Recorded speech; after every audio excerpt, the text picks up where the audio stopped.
Absolutely not.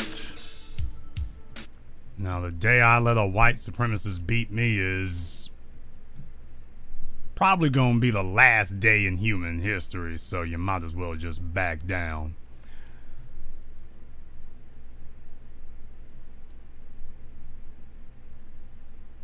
Brothers and sisters, if you're waiting on white supremacy to buy a billboard or a full-page ad in the New York Times, or for them to call up everybody that they know and declare, okay, today's the day, that's not gonna happen, folks. That's not gonna happen. They are not gonna just sit here and advertise to you that they are the enemy and that they are on the march. That's not happening. Not now, not ever. You better accept these things for what they are. It's not a coincidence that Facebook is now targeting dozens of us connected with the Black channel. That's not a coincidence.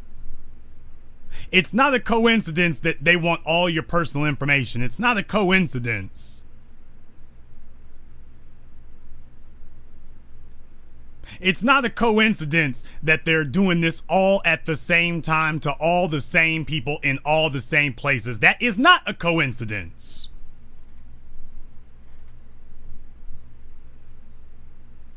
People, you are living under tyranny of white supremacy now, today, tonight.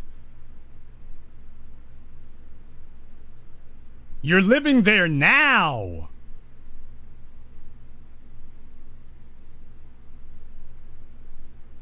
You're not going to go out and go call your website White Book. You're going to call it Facebook. You're not going to call it WhiteTube. You're going to call it YouTube. And you're not going to call it white supremacy. You're going to call it the 21st century.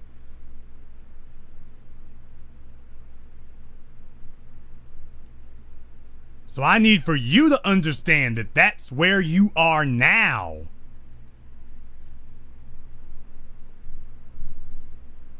You need to understand that with all the progress that this place has made over the last 5 years, from Rest in Peace Black America to Adam Africa and the Real Greeks to Rayon McIntosh to Marissa Alexander and Redeeming Rico Gray to 7 a.m. to Crushing Coons to reinventing and reestablishing what blackness means. Hell yeah, all the white supremacists are falling out the damn woodwork now. All of them. They're not playing with you. From Trayvon Martin to Jordan Russell Davis to Eric Garner to Michael Brown to yo mama. To your family, to your children.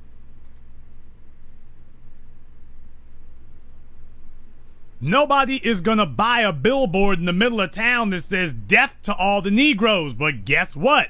Nobody bought a billboard in the middle of Berlin that said death to all the Jews. They didn't do that either. But black people are waiting for it.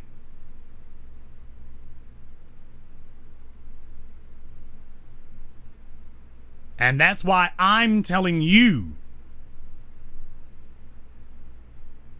that as black people, we have to just simply accept and understand where we are in history today. And everybody is in on it, from ABC to NBC to CNN to Facebook to Twitter.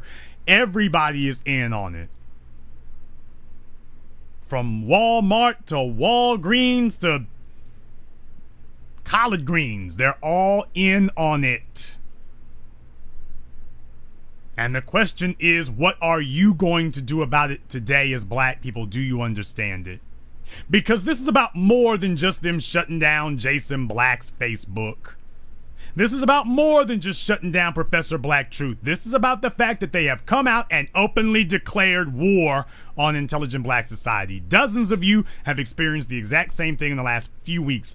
What did we all do to raise their ire like we did? We haven't said anything. We haven't done anything. We don't put up sexually explicit pictures. Why are they targeting us the way that they are? And they're targeting us the way that they are because they understand that, damn it, this time is different. They understand that this time is different. There's nobody here looking for a record deal. There's nobody here looking for a TV show. There's nobody here trying to find out if they can get a major media contract. And that scares them to death because this is what they have feared for half a millennium now. They have been scared to death that at some point they would wake up. Wake up bright and early one morning and find out that there are no Negroes laboring on the plantation anymore. The Negroes are over there building their own. And that is what has always frightened them. Mark Zuckerberg is mad as hell at the Black Channel tonight. He is furious because we raised $100,000. He didn't get a cut. He didn't get a penny. We used his social network free of charge to build something for ourselves. And that makes him furious. It's not supposed to work that way. Black folk ain't never supposed to figure that out. We were never supposed to figure out a way to get his network to work to our benefit. Because they're so used to using black folk for their benefit. We flipped the tables on them. Hell yeah, Mark Zuckerberg is mad as hell tonight. He's mad at me. And he's mad at all of you. Because we overturned the apple cart right on top of his damn head. And that's the way it's supposed to be. And the media and the police are letting you know that they're all in on it. They're all in on it. Well, you know what, Zuckerberg? Mr. Sucker?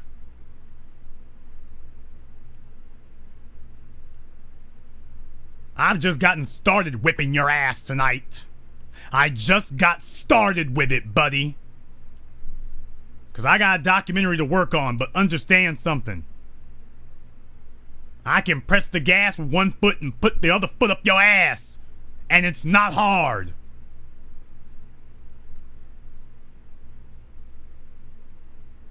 Brothers and sisters, since Zuckerberg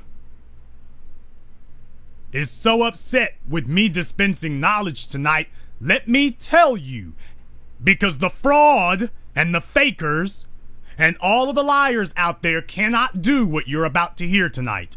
They got what they are because they were lucky, and that's why it was so easy to take them down, because they didn't do it by skill. They couldn't rebuild themselves because they were not knowledgeable. They were just lucky. The Black Channel, this ain't luck. You don't do what we did through luck, people. It's not luck. So tonight is a gift to Mr. Zuckerberg. The sucker thought to himself that he would shut things down because he's scared to death that I will tell people what I know. Well, guess what, Zuckerberg? I'm going to tell them what I know tonight, right now. Brothers and sisters, we're holding the 7 a.m. workshop tonight, right here on the Black Channel. I know I said I'd wait until after the documentary, but you know what? Damn that. Since he's so scared of information getting out, we're going to have the 7 a.m. workshop tonight. Get your pens, pencils, and notepads because I'm going to give you the numbers. If you all want to know how we did what we did with 7 a.m., tonight I'm going to give you the numbers that will tell you exactly how to do it and how to replicate what we did. First of all, you need compelling content. Now, I can't help you with compelling content. You have to do that on your own. but assuming that you have compelling content. Brothers and sisters, these are the numbers that you look for on social media that tell you the point at which you reach the critical mass, where you begin, where you start to have a viable presence on social media that you can start leveraging it for other things. These are the numbers tonight. The minimum numbers, the minimal numbers that you'll require. On Facebook, the minimal number is 2,500. Although you'll really start to see a change at 2,700. That is 2,700 friends, followers, whatever the case might be. You need 2,700 people to be viable. That's the point at which it begins. Everything over that, you are building up power now. But you're not relevant really until you get to that 2,500, 2,700 range on Facebook. On Twitter, the number is 5,000. And on YouTube, the number is 10,000. When you reach those numbers on those social media platforms, you have begun to be a viable entity, and you have begun to become relevant. On Facebook, it is 2,500. On Twitter, it is 5,000. And on YouTube, it is 10,000. When you have those minimal qualifications, you can now be viable. What you do next is you need to start doing like political parties and like media corporations do. You need to find your audience. Well, how do I find my audience? You need to actually go looking through your own lists. You need to go looking through your own contacts. Go through your contacts and find everybody who has a sizable following of their own. Go through your contacts, find everybody who's got a large following of their own, and get into personal contact with those few people. So that when you have something that you need to put out, and don't be doing it all the time, but when you have something you need to put out, now you've got a list of people who can best help amplify and echo what it is that you're putting out. So when you get those thousands of people on your list, you got to go through them and filter them to find out who's got just 20 friends and who's got 3,000. Who else has reached critical mass to become relevant? Even if they don't know that their numbers are relevant, you need to know that. Now that you know that they're relevant, you can go from there. Now that you know that they've got sufficient enough numbers, because if you've got 10 friends who've got 5,000 followers, how many people is that? Now, you might tell yourself that that's 50,000 people. That's what you might tell yourself. I'm telling you that the number is closer to 100 to 150,000. TBA, how can that be? You said 5,000 times 10 people is 50,000. Yes, but you have to also take into account the cascading effect. You have to take that into account also. So those 50,000 people, if those 50,000 people, if you are able to get those 50,000 people within there, within that 50,000, if you're able to get a reach of another 5 people, just 5 people within that 50,000, that's how I get that number. If you can get about 5 people beyond just the 5,000, beyond just the 10 people that you talk to who have 5,000 followers, if those 50,000 people, if within that you can get another 5 people,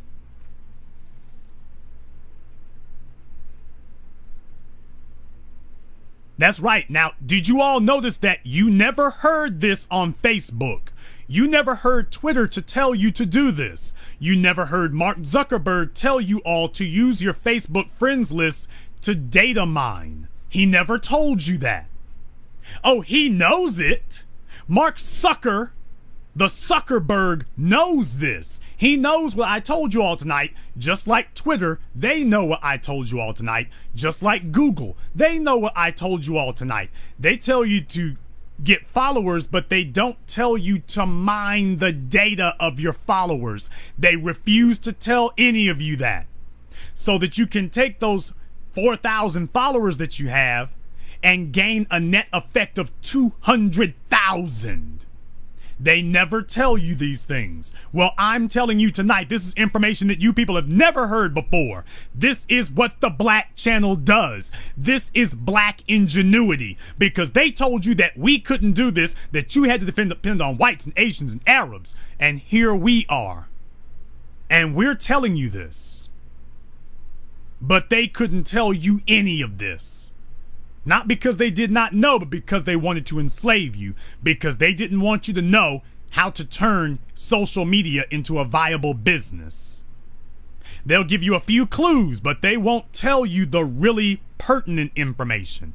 How you can take your followers and really start to condense them. To draw out the purest elements of it. And the most potent effect of the followers. They won't tell you how to do that. I just told you how to do that here tonight on the Black Channel. People want you to pay thousands of dollars for the information that I just gave you free.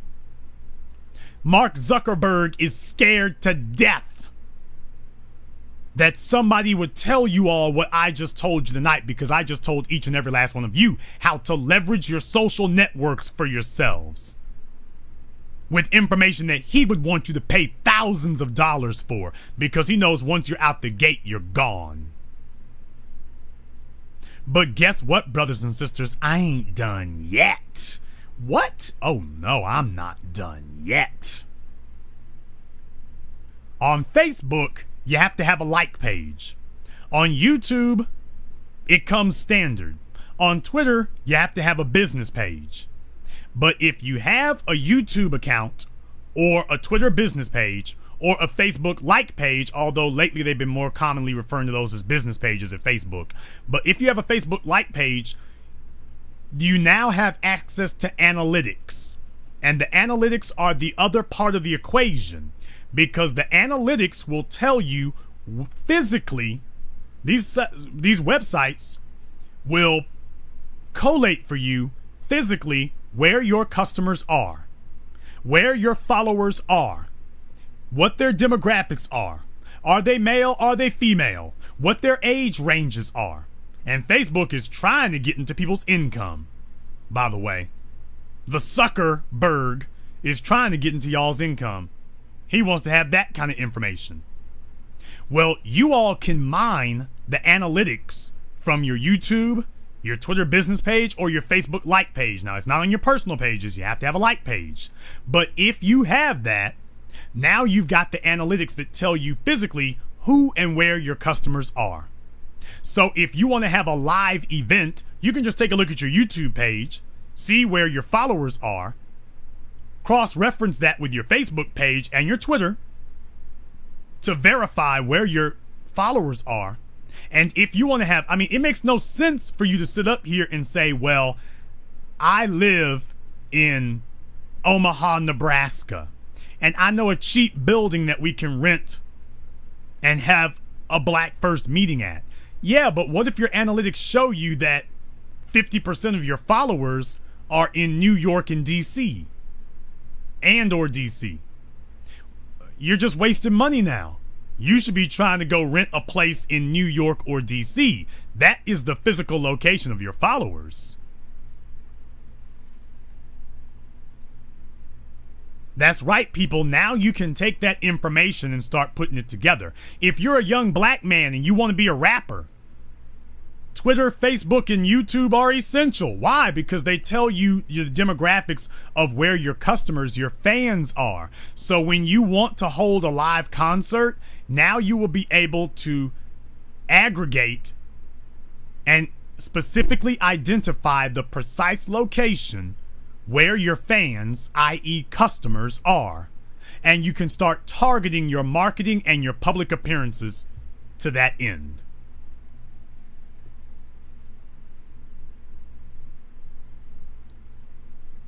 That is how you use social media to be able to generate a following, an audience, and thus a profit for yourselves. Oh, they didn't want me telling you anything that I just told you tonight. They didn't want me to say anything about that to any of you. Well, I'm giving it to the Black channel. I'm giving it to the Black channel. Now, understand, after you have all those pieces I just gave you in place, now you can go to a crowdfunding site like Kickstarter or Indiegogo. Now you can go there and you can start putting things together there. Or you can use those platforms to get people to your website. That's a bit harder, but you can start using those platforms now. Mark Zuckerberg was scared to death that I would sit down and tell you all what I know tonight. But if you use the strategy and the formula that I gave you, assuming that you have compelling content, of course, that will work for you. I dare you all, go find a website where it lists what I just told you all tonight. Go find where it is. Oh, wait a minute, you can't because it's not there. If you're not listening to the Black channel tonight, you didn't find this out because other people may have gotten lucky, but they don't actually know how to make social media work. And they fear the Black channel because we do. And before it's over, we're gonna give them a hell of a lot more to be scared of.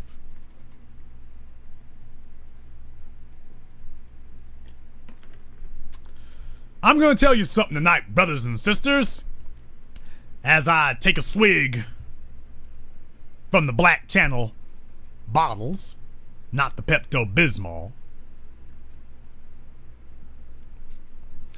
I once said that the most dangerous thing in the world is an intelligent black man who's angry and has you on his mind. Mark Zuckerberg, I got you on my mind.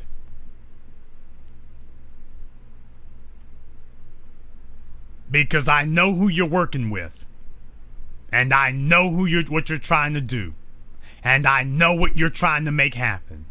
And I want to tell you that as an apparatchik of white supremacy, your goal was to come after intelligent black society. Your goal was to try to crush intelligent black thought. Little scrawny bird-faced fella. You want us? Come and get us. Game on. But I gotta tell you, brother, when I first went into business, well, second went into business, the first time that my first business that took off big, when I was in transportation and the people that I was working for, I was driving for them and making plenty of money. And one day they tried a dirty ass stunt. They tried to sit up and squeeze me for $20,000 about. Said that I was responsible for some damages happening. And I told them $20,000, okay? All right. You just sit with that. You just sit with that. And I'll be back. Exactly 1 month later, I had my own vehicle. I was making my own stops and doing my own deliveries and started picking off their accounts.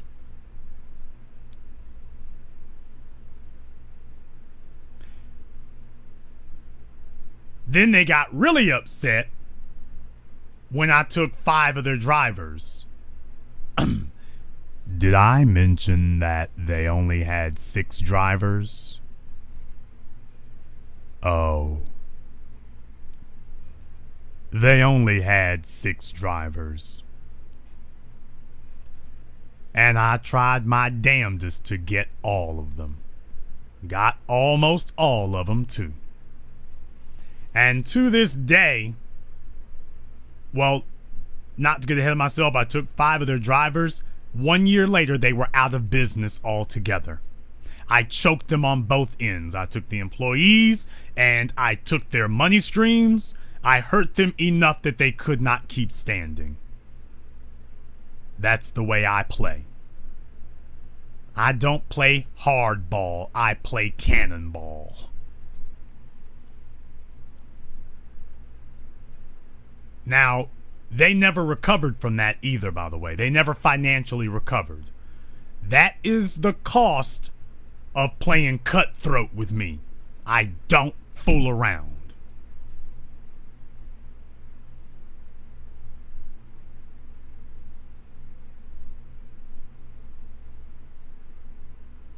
When I come after you, I come after you.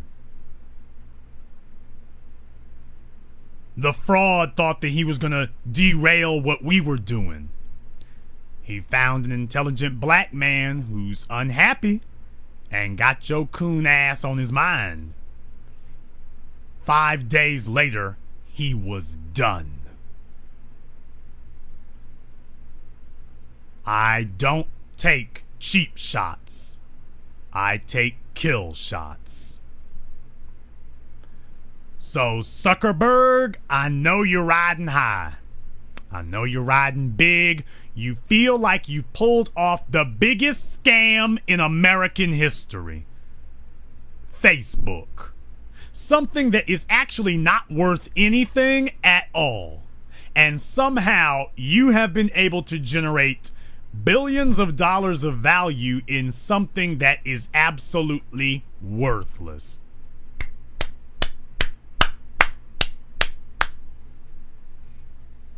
Congratulations. But just a word of warning to you there. There are predators, and then there are predators that hunt predators.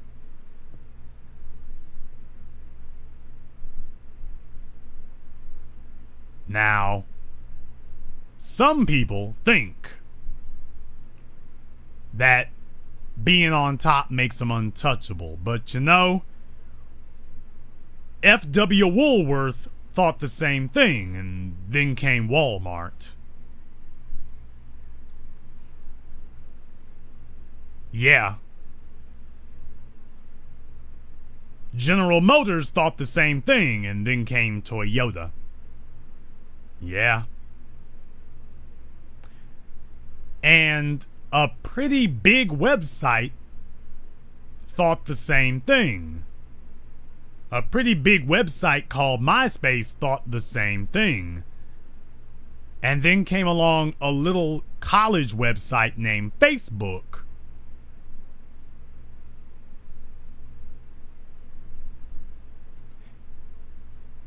Things change, Zuckerberg. And you're not happy tonight because I'm cultivating black empowerment. Buddy, I am so honored to have you as an adversary. Because that's the level that I play at. I play at the very highest levels with the very biggest enemies for the very highest stakes. That's where I play at. So now that I've gotten your attention, Zuckerberg, now that I've gotten your attention, understand something. You can't outthink me. You can't out-innovate me. And worst of all for your ass, you can't outrun me. So trust me, buddy. I thrive on this mess. This is where I live. You're a little cushy Harvard punk who never had to work a day in his life and never had to earn nothing. You're not ready to go to war with somebody. You're not built for that. You're not built for that. Your damn girlfriend left you and you broke down like a hoe. You ain't built for this. You're not built for this. You're Kenneth Lay material. That's what you are. Kenneth Lay, like the founder of Enron. The average black person goes bankrupt, they get up the next day and dust it off. Kenneth Lay went bankrupt, slit his damn throat, and committed suicide. And they called it a heart attack. Buddy, you ain't built for that. You are not built for a life of hardship. You're not built to innovate. Your programmers said that about you. Your programmers said that you were weak. Your programmers said that you had no heart. They said that about you. You stole the damn idea for Facebook in the first damn place, and then all you did was use your lawyers to disinherit everybody else that you stole it from. All those people you were supposed to give stock to, all the programmers you were supposed to give stock to, you sat up here and fired them before they got their stock could mature and they could actually cash in on it. Yeah, buddy, we know what you are. You're weak. You always have been. You're nothing. And that's why, hell, you're such a damn coward, you don't even come out the damn house. And the media wants to act like you're brilliant in your home. He's not brilliant. He's damn Howard Hughes. Sitting in a closet. Chewing on his toenails. And y'all are sitting, have you seen the way he dresses? He dresses like a mental patient. Zuckerberg is not a genius. He's just a good stick-up man if you let him get close enough to pull his gun. But if you don't let him get close enough to pull the gun, you can see how pathetic he is. You couldn't even finish Harvard. Oh, please, you couldn't even finish it. You went to school for computer programming and you had to have somebody else do the programming on your damn website. You couldn't even do that on your own. You're weak. And you got a bunch of money behind you from a bunch of Russians and a bunch of Europeans and a bunch of venture capitalists. But leave you to your own devices. Get down here and slug it out on your own. You ain't ready for that. You can't do that, and everybody around you knows it. They know it. So I'm not the least bit worried, buddy. You ought to be. You need to be worried. Because a fella who can't think as much as you can't think, I mean, you're going to sit up here and try to fool people into thinking that you're some genius. You're damn sure not. You didn't invent social networking, and you didn't make anything great about Facebook except that algorithm. Other than that algorithm that it uses to link people, you didn't do a damn thing. You didn't do nothing. And you haven't made one significant improvement to Facebook since the algorithm. Nothing. You didn't do anything. You have done no innovation. Nothing at all. And you're hoping to death that you can grab as much money off the table as you can before everybody figures out that, well, he's young, so he must know the world. No, he doesn't. Just because he's young doesn't mean he understands things any better than anybody else. But that's the lie that you've all told yourselves. That's fine. But just understand something, Zuckerberg. I've taken down people bigger than you. I've stared down corporations and corporate mouthpieces better than you. And I've been doing this my whole damn life. Buddy, are you sure you want to start this?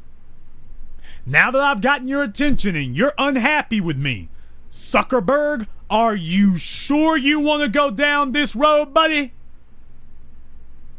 'Cause understand, I don't play for fun.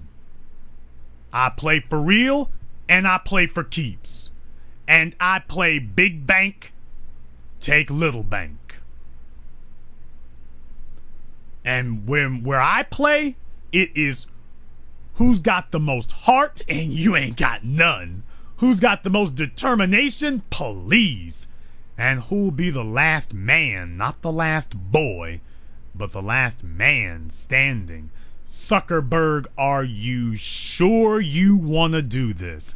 Because understand, I come from the people who built the pyramids. And you don't.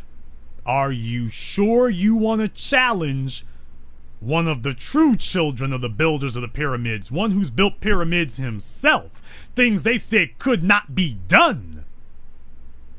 Are you sure you want to go there, buddy?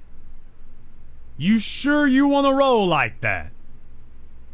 You got a lot of folk who may be telling you that you're ready for that, but let me tell you something, buddy. Ain't no general ever won a war hiding out in his closet in his 3-week-old unwashed t-shirt. Ain't no general ever won a war like that. Chewing on his toenails. Hating his ex-girlfriend.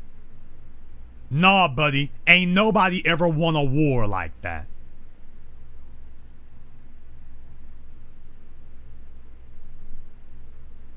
You wanna play, Zuckerberg? All right. Let's play. I'm going to ask a question tonight. A question that has not been asked anywhere previously before. It's been asked by a few people, but you have to understand you can't take those people seriously because they cannot tell you how to make it successful. But I want to ask a question tonight, brothers and sisters, to anybody within the sound of my voice, anywhere you are. Is it time for a new social network? One without a psychopath at the top of it. One without a white supremacist in charge of it. One without the restrictions.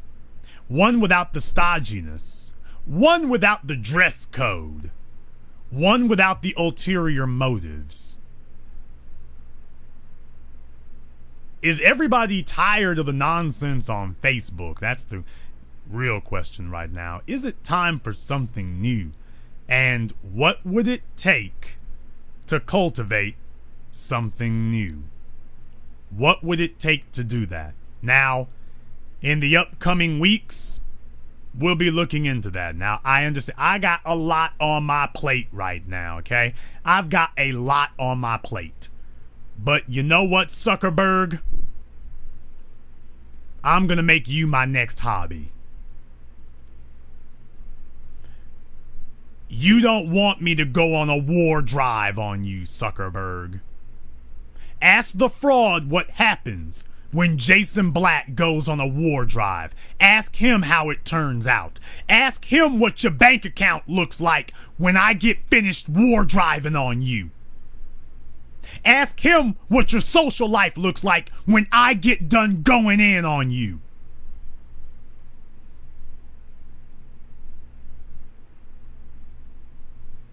You need to ask yourself some real serious questions tonight, Zuckerberg.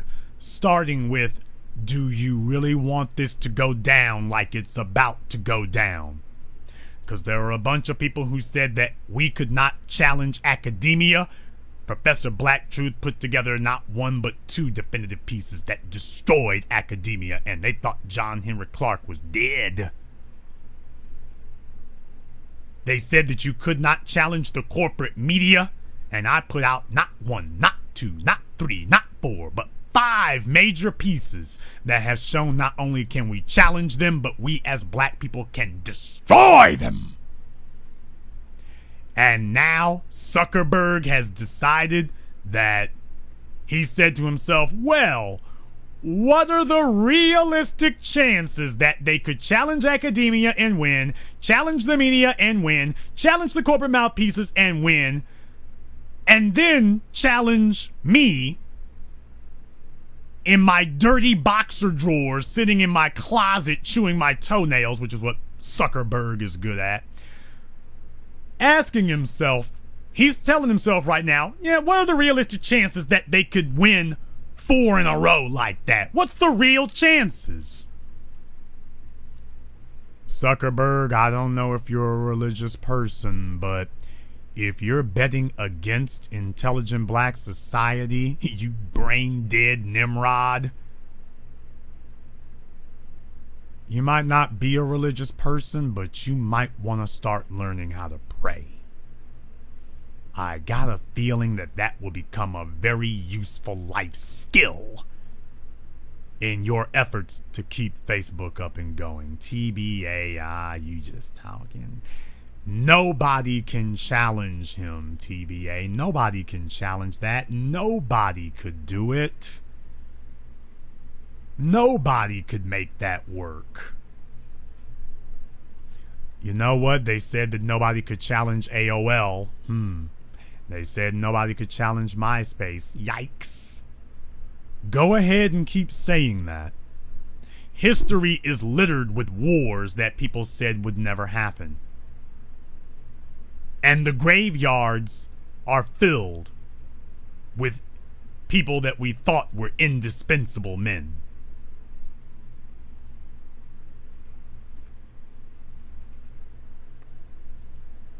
Zuckerberg, you're on my mind. Because I think it's time that somebody taught a lesson to Facebook. Now, brothers and sisters, there are two things that you need to understand whenever you are going into something like this. You have to have money and you have to have patience. You cannot do these things overnight. You have to have a plan, you have to have money, and you have to have patience. But what I'm telling you all tonight is that we're leaning in a major direction of saying, you know what? You want to fight so bad? Fine. You want somebody to give you a fight? Now you got a war.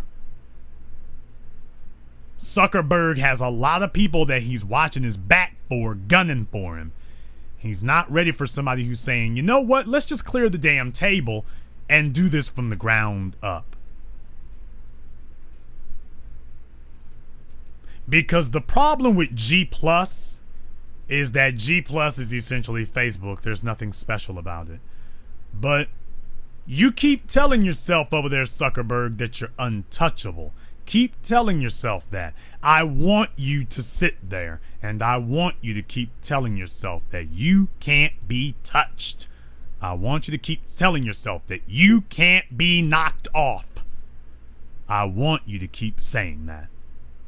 You keep telling yourself that. I know you're listening tonight, and I just wanted to let you know that nothing you do is going to stop us.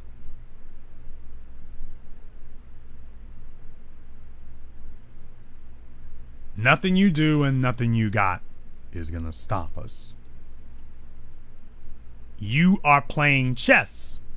We are playing football. And you have marched out to the 50-yard line with your nice, shiny, pretty little chess pieces. And I've got Reggie White, Willie Roaf, and every other 500-pound linebacker in the NFL about to converge on your ass. And you're sitting here talking about Queen's 5? Let me see. You keep sitting there with your chess pieces. They'll make very pretty ornaments in the ICU.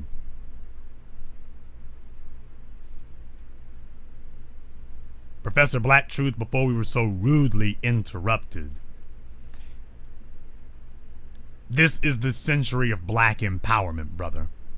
This is the century that black empowerment takes over. And we're not asking. I think we got a shot at it. More than a shot. These things tend to be cyclical for the people who are willing to work for it. I don't think that we can learn much from the Chinese, but the one thing that I do think we can learn is they know the value of patience. As far as they're concerned, white supremacy will either be knocked over, or what will happen is it will collapse under its own weight. They understand that the enemy that they're up against, the guy whose place that they want in the world, you can't knock him off. He's a little bit too well armed. So what you do is you disarm him slowly. White supremacy thinks they're getting their hooks into Asia. They could well be right. But the truth is, Asia's already got its hooks into the Western world. And where are we when all this is going on? Are we going to be the bystanders? Are we going to be looking to see if we can find some new people to be the pets of? Or are we looking at the Europeans and the Asians and saying, you know what? This world's already had enough backward thinking people for too long. Time for the guys who know where it's at and what it's got to be to take over. And we're tired of having individuals tell us what we can say, where we can go, and what we can do when we get there. Tired of sitting here and being harassed by petty tyrants. When the truth of the matter is, when black people have actually built things, if we actually nurture it and hold on to it, they shake the world. You know, when people are more interested in trying to figure out how they can be the effective mouthpieces for this or that financial interest, they don't usually get it. I mean, one guy who comes to mind right now is Vince McMahon.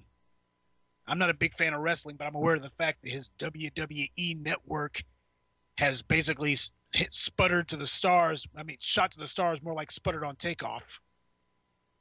See, that's what happens when you sit there and decide that you're going to do an IPO and your mind is basically on, let me get away from my core business and let me see who I can suck up to.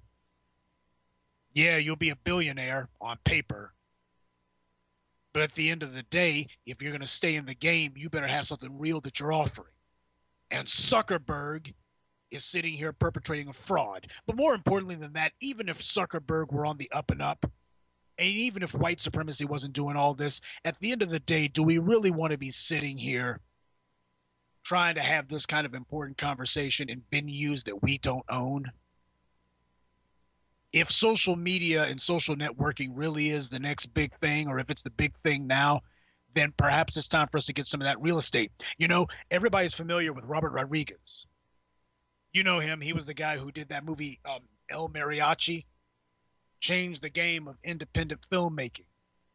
Showed that you could make a movie for what, $7,000? They thought it was impossible. He did it. But the interesting thing that got me is that he's about to start his own TV network. In fact, he already has, El Rey. It means the king in Spanish. Interesting thing was he told the story about how he came to have that station. He said that he found out that the FCC was getting a lot of these big media companies to divest several of their broadcast bandwidths, and he looked and said, "I just wanted to get one. Didn't even know what I was going to put on it. I was like, you know, I just want one. I got to get one. We'll worry about what we're gonna put on it later, but let's go ahead and get one." And now look what's happened. He brought in Roberto Orci. This is the Joker who wrote Transformers and those god-awful Star Trek movies. But, you know, he's a Hollywood screenwriter, so I guess that might count for something. But he's also brought in some other talent, too.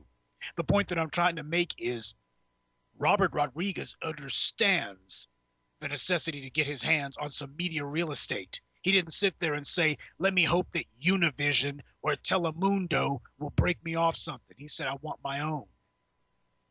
And the beautiful part about what the guy did was he sat there and had his own unique vision. He wasn't sitting there trying to find new and inventive ways to become an appendage of a pre-existing paradigm. He looked and said, you know what? I redefined cinema. I redefined independent film. I redefined what it meant to actually be able to break into Hollywood. Maybe I can redefine television too. There is no substitute for a man who looks in the mirror and says, I will stand on my own 2 feet. Now, as black men, we can make this happen. We can make this thing pop off. The question is, when are we going to get started? Bring your A game. Stop trying to find ways to get away with something. Bring your A game. Make sure that you have compelling content. Make sure you got something important to say, something of substance, something of relevance. And most of all, for a lot of you out there, this will be brand new, be ambitious, damn it. For God's sake, we're so busy aiming at the ground and succeeding because we're too scared to aim at the sky and fail. No. What we're going to do is we're going to challenge things that matter. And the first thing we're going to challenge is the idea that we're going to have something handed to us or that we're deserving of something. You can be the most deserving person on the planet. We don't live in a world that the deserving get what they want. It's those who hustle who do. Those who master the skills, sharpen their blades, and then start choosing targets. Jason's chosen his. I'm choosing mine. It's time for you to start choosing yours. And we can take on the biggest and the baddest, and the best part is we can win. We can win. Can you imagine what would have happened if 40 years ago, Africa Bambaataa and the Zulu Nation, or if Parliament Funkadelic had decided, you know what, we're going to get a music label, and what we're going to do is we're going to take this thing that people aren't listening to right now, this disco thing, and we are going to own it. Instead, what everybody looked for was to be an employee, the employee mindset. They showed up knocking on the doors of Polygram Records and Epic, asking for a job. That's what those contracts are. You're asking for a job. And they got them and didn't get anything else. And then you wonder why it is that Puff Daddy is sitting here finding new and inventive ways to lick white America's toes, and why Dr. Dre just can't separate himself. He's joined at the hip with Jimmy Iovine. And Mariah Carey's sitting here looking for sponsors because black people are good for looking for employers. We're good for looking for people who will be able to give us money because we're looking for somebody to sit here and give us something without us having to necessarily build on our own. And the only thing that happens is we wind up building for other people. And we always, every generation, we have a brand new hard luck story. We made jazz and let that get bogarted. We were the ones who really, truth be told, really started independent cinema. You can go back to Gordon Parks and Sam Greenlee. This was before Stallone, before Bogdanovich, before Coppola, before all the guys who you think of as the kings of independent media. We did it first, and then we let ourselves get pushed by the Italians. Now the Hispanics and now the Asians are coming in, and they're sitting here rewriting the books and writing us out of it. Same way they did with jazz. We created hip-hop, but you wouldn't know it by looking at it, because instead of building something for ourselves, we sat here, realized we had something hot on our hands, and started looking for the first person we could sell it to, who we could give it to. Can I get 12 pieces of silver for a mountain of gold? I mean, for God's sake, that's not going to work, folks. And if you're going to let a pipsqueak like freaking Mark Zuckerberg intimidate you, then that's the ball game right there. It really is over. Those who succeed let the goal be what determines their actions, not the odds. Because there's a lot of guys who were king of the mountain, and they look like they were invincible. They look like their position was completely unassailable. And the amazing thing is, when these guys fall, it usually happens in a single day. And the one who knocks them down is usually somebody who nobody ever saw coming. Intelligent Black society represents that next big step.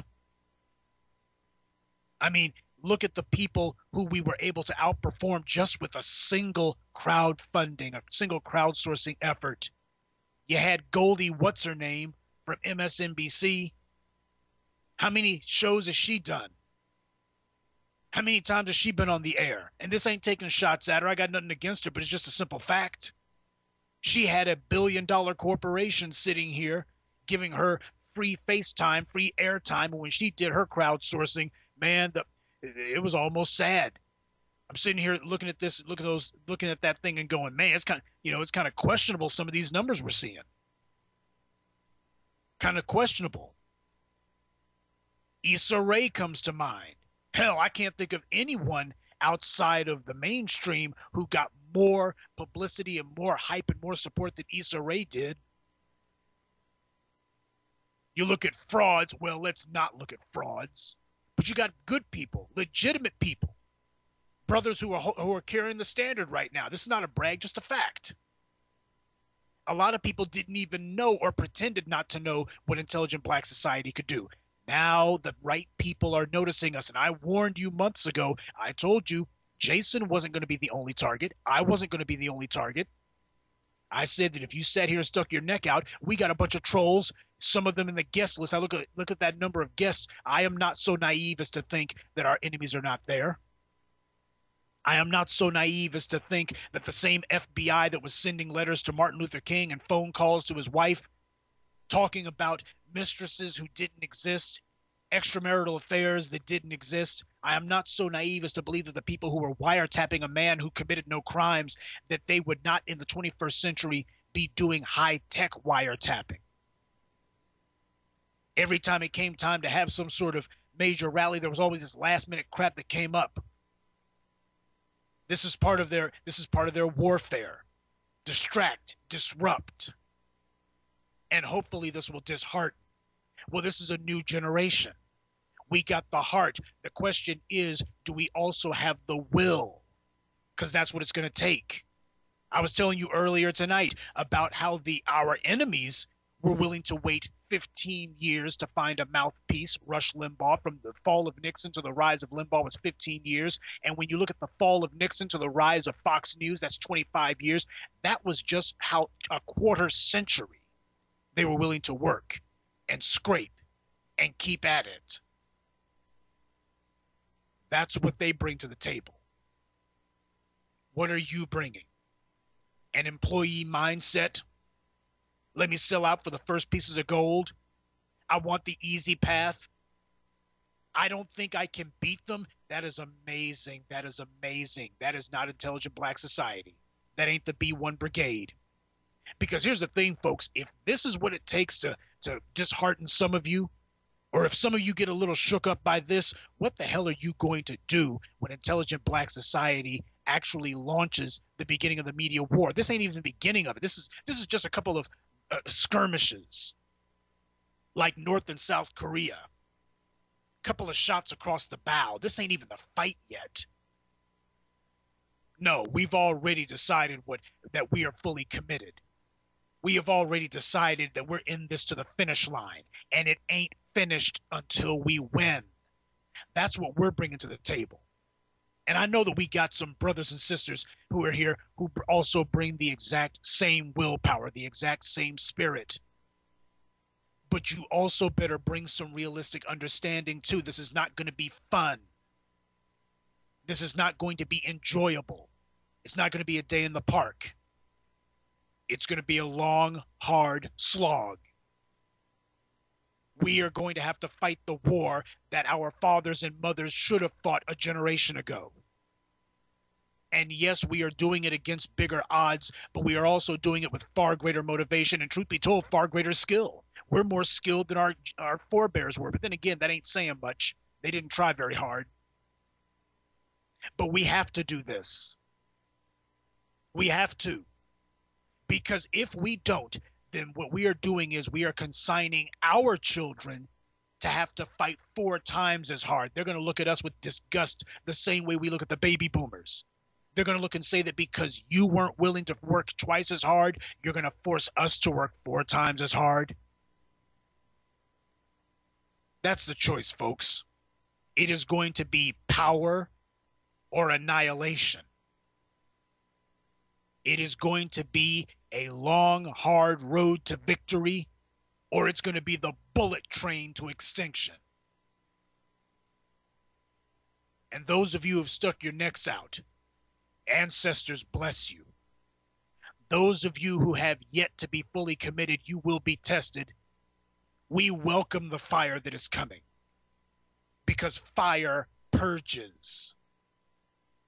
And those who pass through the fire and come out the other side, that's going to be the hardcore. That's going to be the elite.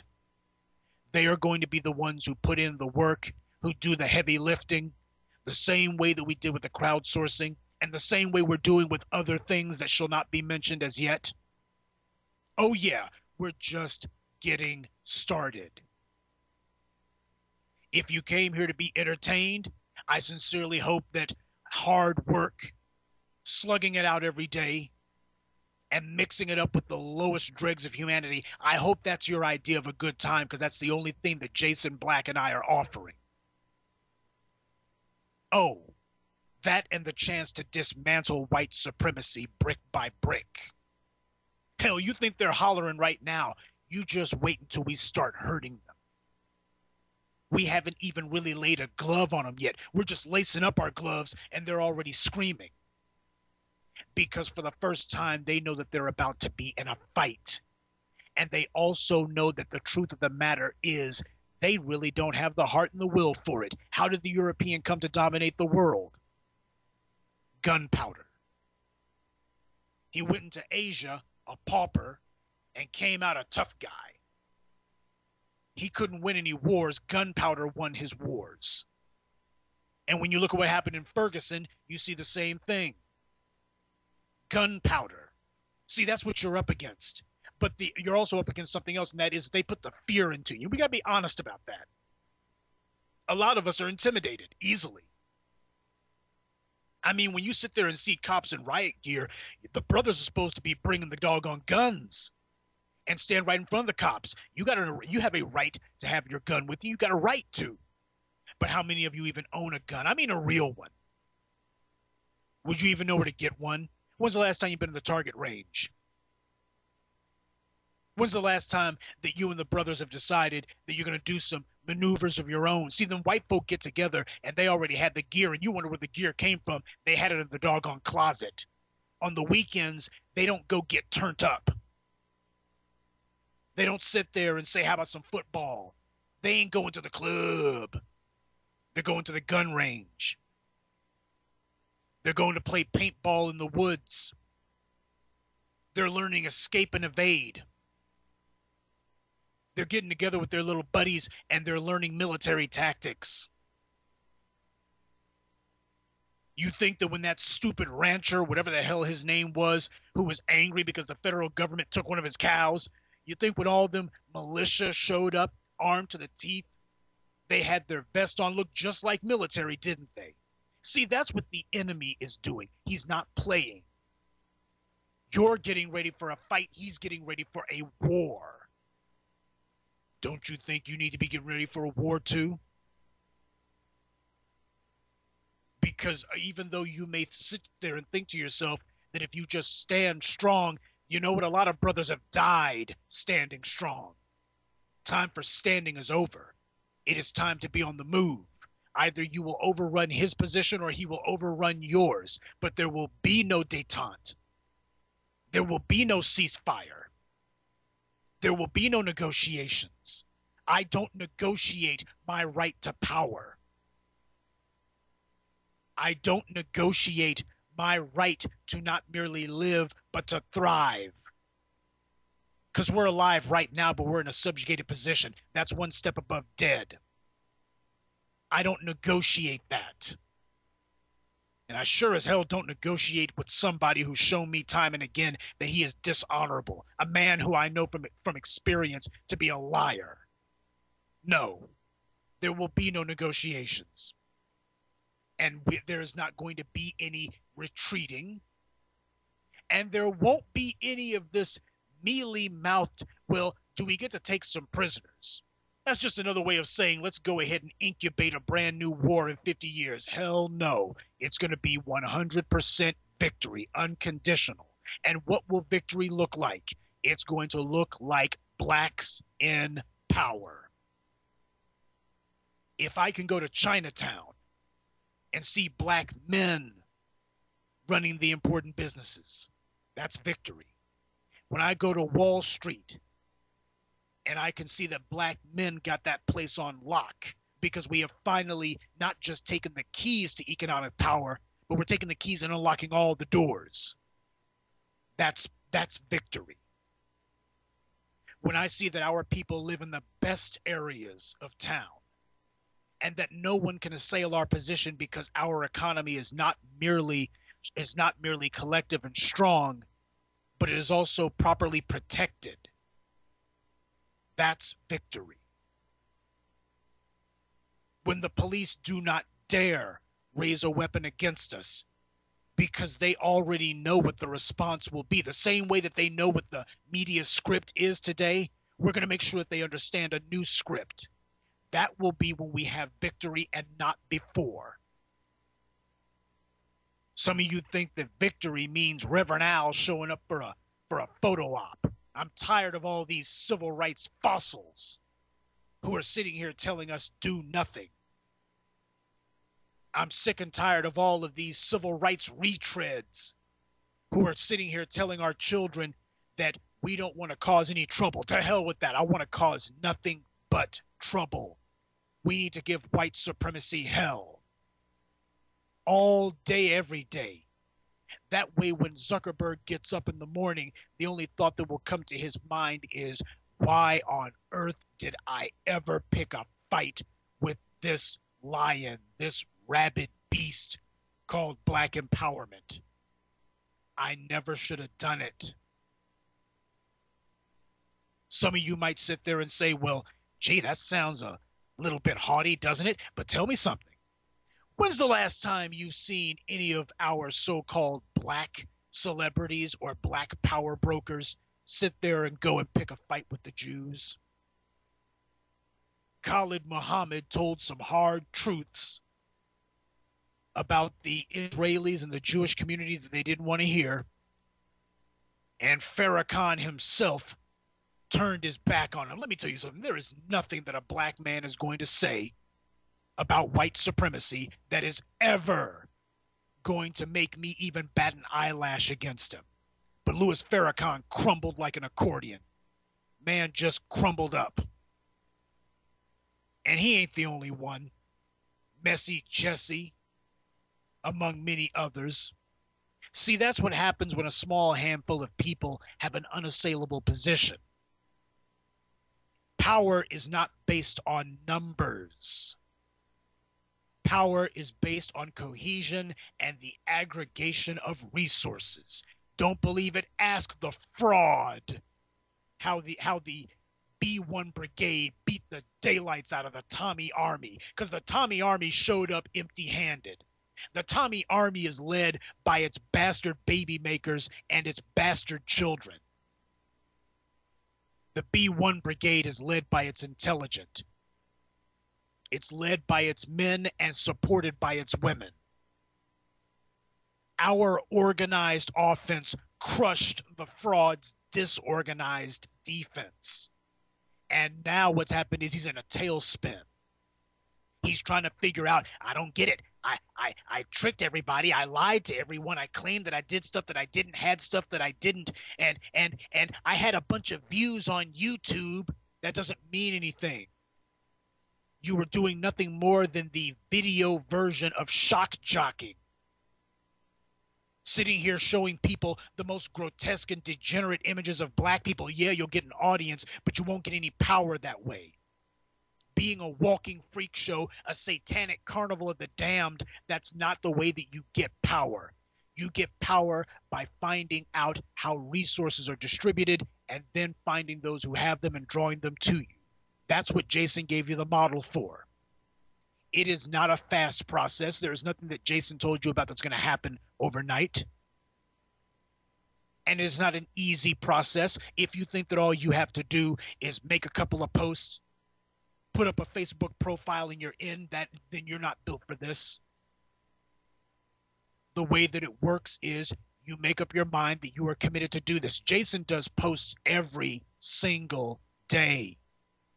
Jason wants this every day, and you can tell that he does.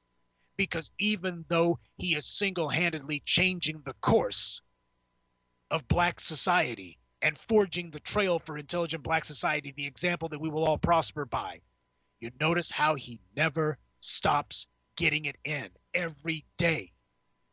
He does the posts. He makes the videos. He does the broadcasts.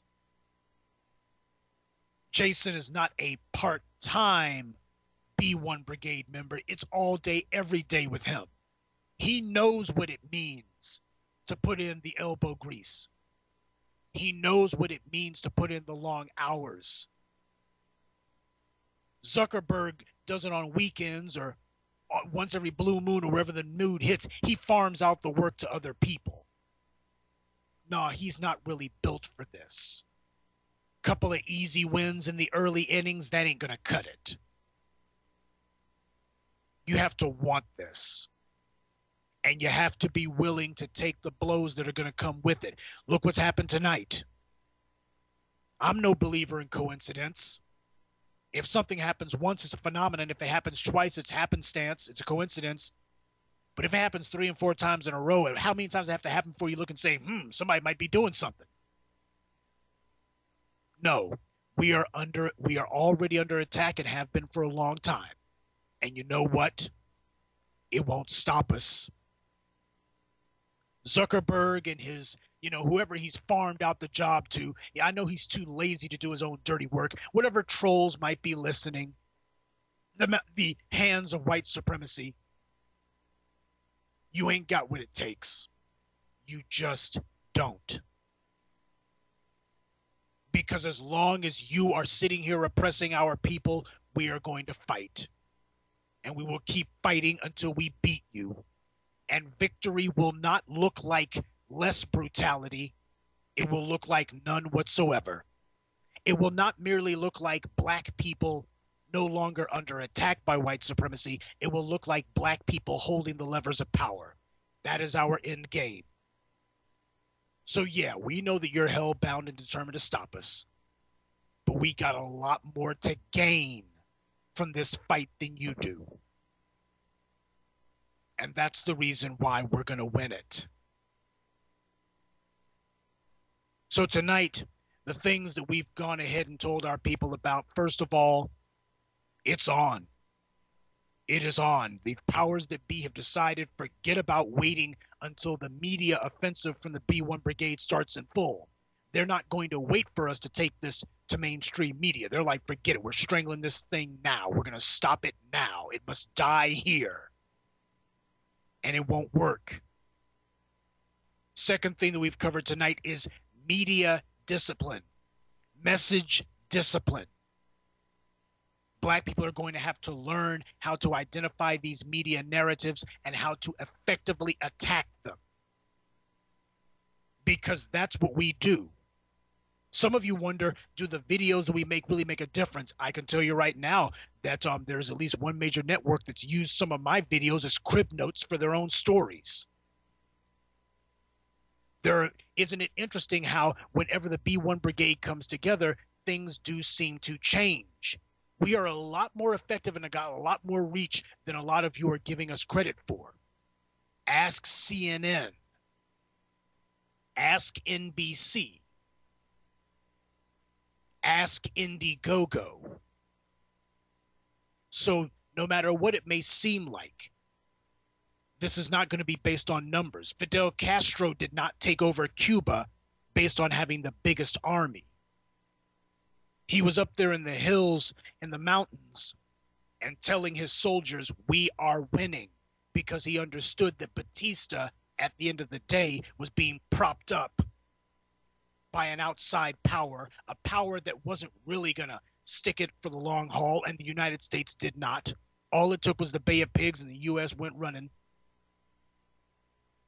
Fidel Castro knew what he was up against. Love the man or hate him, like him or not, and I have no opinion about him either way.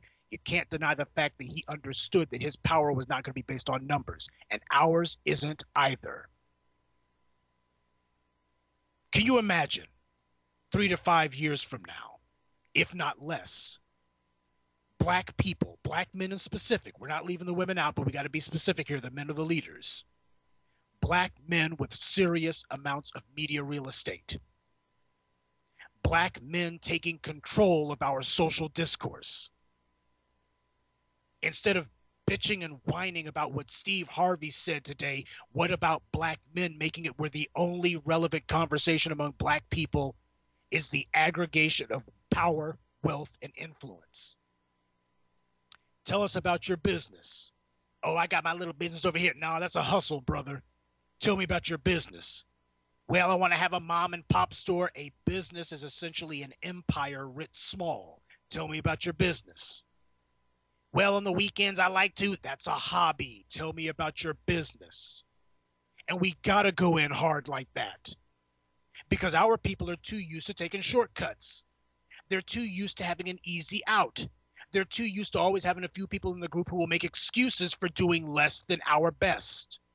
People who are always making excuses for bringing less than 110%, and that day is over. White supremacy's bringing it 200%. That means, as bad as and degraded as our position is, we got to bring it at least 500%. I know Jason's got it. I know I got it. I know Johnny Ace has got it. I know Chris Crazy House has got it. I know Ambush has got it. Miss Black has got it. And a bunch of others have got it. Mona's got it. A lot of others have got it. It's time to bring it. And bring it hard. If they've shut down your dog on Facebook, you make sure that you got your list of who the people are and you contact them. We need multiple ways of contacting each other. You know what you call that in military terms? You call that redundancy. If Zuckerberg decides that he's going to try to shut you down over here, then you reappear over there. If YouTube decides that they're going to come out against you this way, then you be ready to come at them another way. Time to get organized, hyper organized. And that's what H. Rap Brown used to say. The enemy does not have us outnumbered, but they do have us out organized. And a large part of that comes from us. We got to take responsibility for it. We're sitting here trying to find ways to use platforms created by our enemies to defeat our enemies. That only works for so long. So long as he's got the power to pull the plug, then he will always have a trump card. And that's what H. Rap Brown said back in the day, too. He said a lot of black people were sitting there talking about how consumer dollars were going to be the way to change white America's brutality. And he said green power doesn't mean much as long as that honky's got the power to change the color of the money. See, it's not about how much you spend. It's about how much you save. And it is not about telling white people we want better treatment from their businesses. It is about telling black people we want businesses of our own that we can do our commerce with. Because that's what power is. Economics is the distribution of resources. And politics is the distribution of power. We play the game very poorly right now. But the B-1 Brigade's rewriting the book. And I'm proud to say that I'm part of that. I'm proud to say that we've got this place. Think about that for a moment. Okay, Zuckerberg pulls his move, but we got a place to come together here. And Ustream and the others can pull their mess, but we have a chat room. We also have other forums, but that's not enough. So your homework assignment tonight, folks, is to start to stitch together your own social network with each other. Do you have a list of the faithful? Do they know who you are? Are you in contact with them? Jason is. Every day, all day, every day. Because part-time effort won't win this thing. Full-time strength does. Now, I know that we've been going a little long here tonight, but a lot of stuff's been happening. A lot of the things that we told you about months ago are now coming to pass. And these blows that we're taking right now, one of two things is going to happen. Either we shrug it off and keep on pushing the enemy back, or we start looking for some other course of action. But I'll tell you right now, when you're in a fight to the death, the only course of action is win or die. I'm not dying. I am not going to go down. We're going to stand. We're going to overrun the enemy's position, and we are going to reclaim our power on our terms, and we're going to wield it for our benefit. And I want every troll that's in here, I want all the lurkers and losers to go ahead and take that back to whomever it is that you're talking to, whomever it is on whose behalf you came here. You let them know intelligent black society isn't going to back down. We're doubling down. Your days of being able to control the horizontal and the vertical, that's an old reference to an old 60s TV show. your ability to be able to control the social discourse, to control the social narratives, and to control all the venues of communication, it's coming to an end. It's all coming to an end, and it starts here. And what are you going to do as we dismantle your infrastructure? As we begin the process of tearing down what you knew to be the encampments of your power, when a lot of those strongholds that you thought were all white, you show up at the door one day and see a sign that says black first. What are you going to do? As Malcolm said, the white man knows what power is. How do you think he'll react when you learn what real power is? You're getting a taste of it tonight, folks. And it's going to get even more intense when we start giving them a taste of their own medicine. I am proud of the work that we've begun here. 5 years ago, it seemed improbable. I mean, how many black people were interested in listening to a real discourse of intelligent black society? We didn't talk about booty shaking. Weren't talking about why you can't get a date. We weren't talking about pseudo-spiritual nonsense. It seemed unlikely. But today, I hear a lot of people who previously had said the only way you were going to overturn white supremacy was by getting your chakras in resonance. Well, we've got to turn to religion. If we get on God's good side, then that'll bring down white supremacy. That's the old pie in the sky and the sweet by and by. But ever since the B1 Brigade made its power felt and believe it, everyone knows about 7 a.m. A lot of people don't want to admit to it, because if they admit to it, then they're also going to have to be questioned about, gee, where were you when this was all going on? See, we have changed the discourse already because a lot of people were simply talking in terms of the singular. We have forced them to think in terms of the collective. Power, wealth, and influence used to be a term used only among us. Now we have a lot of people who had spent years saying that white supremacy would be brought down by other means. Now they are talking like us. Big people talking like us. That is the power of the B1 Brigade. And do not think that it slipped the notice of white supremacy that their hand-picked puppet, a man who has said some of the most cowardly and disgusting things about black people, frauds who have made it their business to cuddle up to white supremacists who have been denigrating us and calling for us to be exterminated, frauds who do that. Do not think that it has slipped their notice that we have taken them down, that we've taken these frauds down. Do not think that slipped their notice. Because white supremacy has always depended upon its agents among us to control us and to confuse us. They've always depended on that. That's where their power has come from. They learned that trick from the Romans. You see, when the British tell their history, when they tell the history of Boudica, they always leave out that Boudica and her family were collaborators with the Romans.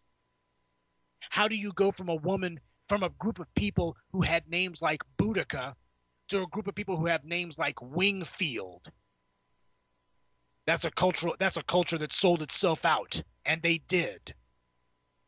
But it happened from the inside out, not from the outside in. That's how Rome controlled Britain for 400 years. They picked their puppets and said, okay, now you got to go out and tell the rest of the Picts and the Welsh and the God knows what else. Tell the rest of those savages this is what they got to do today. That's what happens when these pork chop preachers show up. That's what happens when these civil rights retreads like John Conyers and the rest of these clowns get out there. That's what happens when the frauds come among us and tell us that we bring about a lot of our own death, sounding just like that police chief in Ferguson. He had it coming. White supremacy understands how it's controlled black people for all these years. So when you start talking about running the frauds out, getting rid of the coons and buffoons, white supremacy understands loud and clear what you're saying. What you're saying is that these agents who have been sowing discord among us and disrupting our internal politics, we're going to kick them out.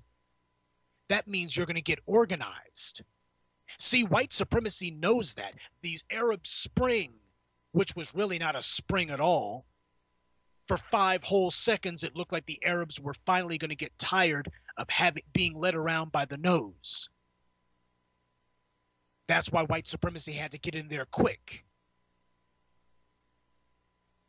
We don't have the advantage that the Arabs have. They're on the other side of the world and sitting on top of a lot of oil. We're in the belly of the beast and sitting on top of no resources. But we do have one big advantage that the Arabs do not have. At the end of the day, the Arabs still have a petition out to be an apparatchik, a subsidiary of white supremacy. So at the end of the day, when that white man shows up, the Arabs are still going to sit there and say, won't you just, teach us some stuff? Can't we get along? Well, if you guys would just stop doing this. That's how the Arab thinks. Intelligent black society doesn't think that way. We are a whole new ball game. We represent a paradigm shift. The end of coonery and buffoonery is the first step. Cleansing our ranks of the frauds, fakers, bastard baby makers, liars, agents, and losers. That's the first step. Second step, making substantive forays into the grounds of our opponents. No more skirmishes. We will not merely be looking over their shoulder. We're going to be staring the enemy in the face. Openly challenging his power and emboldening others by showing that it can be done. Our enemy thought that he was giving us death by 1,000 cuts. No, we're the ones wielding the knife. And we will administer death to him by degrees. We are going to be challenging his power, and then we are going to take his power, because the truth of the matter is his power is actually ours, and he never should have had it in the first place. I welcome the fight that's coming. I'm glad that it's coming, because this is a fight that I wouldn't want to miss.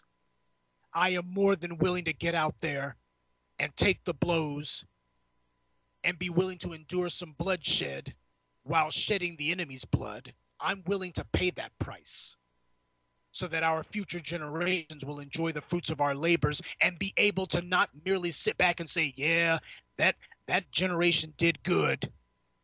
No, they're going to look and say, we will outdo them.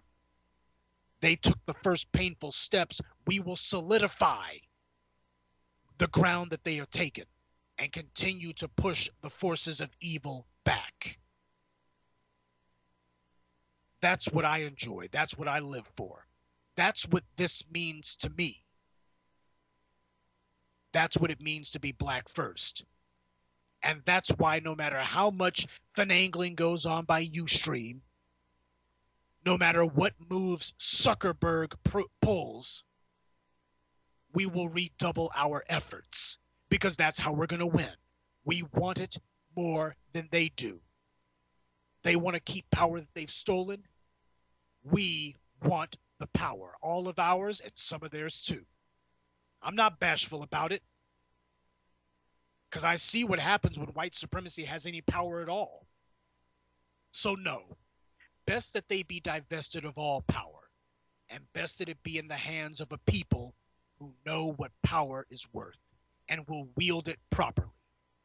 That is, as Neely Fuller said, how you tear down white supremacy and replace it with justice. How do you spell justice? Black first. Now, I know that we're basically coming up on the end of the broadcast. And for those of you who have been listening, I hope that you don't look at any of the evil that's going on, whether it's Eric Garner or Michael Brown, and have the attitude of, man, They did it again. Your attitude about it should be, this is it. I got to get my steel. I've got to get in contact with other brothers and let me build. I will build where I am. Some of you Christians in here, you need to take a page out of your own Bible when the Bible says that your light must be such that other people can see it and be drawn to it. That's what Black First is. We are the light. We're the ones who are going to hit that flame. We're the ones who are going to light the candle that other intelligent Black people will see. And when they show up, they're not going to show up empty-handed. They will already know the deal. Because you will have set an example that they can see. Power, wealth, and influence. When you show up, don't show up empty-handed. You get enough Black people together like that, and before long, you don't just have an army. You have a world power. Because truth be told, that's what every successful army is. I can think of no country that came about as the result of negotiation. They all came about as the result of a successful military action. Whether it was Sundiata in Mali, whether it was Queen Makeda in East Africa, whether it was Muna Matapa, you name it. They all came about as the result of a successful military force. And a military requires two components. First component that they require is funding, because fighting ain't cheap and it ain't free. And the second thing that a military requires is discipline. That means they have to have high morale, which means that they know what they're fighting for and they are motivated to fight for it. When I look at the B-1 Brigade, that's what I see. When I see the brothers and sisters who post pictures of themselves standing in front of Wall Street, standing in front of the Eiffel Tower, standing in front of Tower Bridge in London, standing in front of bridges in Japan, I see Black pride worldwide. It is there. We are beginning the process of distilling that power. We're beginning the process of aggregating it. That is what they fear, and they should. Mark Zuckerberg loves the idea that when he looks around his little company, he sees nothing but white folk. He is ensuring the power of white supremacy for another generation. That's how he sees it. And when he hears what we've done, they've learned. A lot of you sit here and go, man, remember what NWA did back in the day? Sold 2 million copies out of the back of Dr. Dre's car? Yes. And white supremacy remembers that too. They remember it too. And they're looking and saying, nah, we've seen this movie before, and we don't like how it ends. So we're going to go ahead and stop it early. But they won't. They won't. It's a new generation, and we are far more clever and better plotters than they are. So for those of you who are sick and tired of the antics of Zuckerberg, stay tuned. Intelligent Black society of a necessity must put together alternatives for our people. And a Black-owned social network? Yeah. I'd say it's about time. Past time.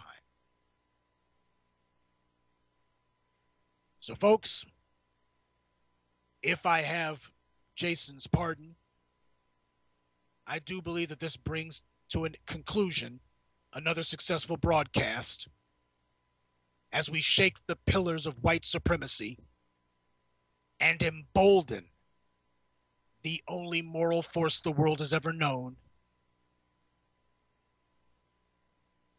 Your marching orders are very simple now. Stay in contact with the brethren. Build your power base where you are so that others will be drawn to it, as Jason built this place. And be utterly, completely, and thoroughly uncompromising. How do you spell power? You spell it Black first. And also keep in mind, Jason, in the coming days, we are on the verge of yet another piece of 7 a.m. being dropped. And as the others have shaken the world and gotten the attention of big people, this next exclusive preview that Jason's going to drop probably going to scare the hell out of some people, and it should. But that's coming too, so make sure that you let the people know. You make sure that as long as if you're on YouTube or you're on Facebook, you let your network know that it's coming. 7 a.m. is coming. So, folks, I'm going to go ahead and wrap this up myself, if I have Jason's pardon. Well, definitely before we go, for everybody out there, like I say, if you're not on my Twitter or YouTube, you need to be signed up for that. On Twitter, we're The Black Channel. Just look for the picture of Eldridge Cleaver. On Facebook, you probably want to start on, well, it can be either channel, but I'm going to post this up. I'm posting things up first. I'm trying to get things going on the second channel. The second Facebook channel that we just started is TBA. Like this broadcast has been brought to you by the letters T, B, and A. On Facebook, just go to TBA or The Black Authority. And definitely you can keep following us there to get the latest updates on videos and whatnot. And 7 a.m. is coming. Just as sure as Sunday morning, 7 a.m. is coming. A lot of people are scared, and a lot of people are right to be scared. Definitely. But we're not going to let this hold us back, brothers and sisters. We are going to keep pushing because they're the bad guys. You didn't think it was going to be that easy, did you? You didn't think it was going to be that simple? That they were just going to let us walk in the front door and undo what they spent half a millennium putting together? The chains that they spent half a millennium tying us up with and shackling us with? You thought they were going to let us just walk in and undo 5 centuries in 5 years? Come on now, people. They weren't going to make it that easy. So understand, we are still doing our thing, but you have to do what you have to do. The Jason Black group, the official Jason Black group, is still active on Facebook. You can definitely join that. On Twitter at The Black Channel, join us there. And for those of you who are on Facebook, if you're not on my Twitter, why not? On YouTube, if you're not subscribed, why not? But we as a people have to do what is necessary to stick together. And we're going to do that. And understand something. Up until now, we've scared them. The problem is my goal is not to scare them. My goal is to annihilate them. And that's what we're going to do. Because this is the 21st century. And it's not going to look nothing like the previous 5. And that's real talk, brothers. And this concludes tonight's broadcast of the BlackChannel.net radio. I am your host, your brother, your humble servant, the Black Authority with Professor Black Truth. As always, look to be hearing from me.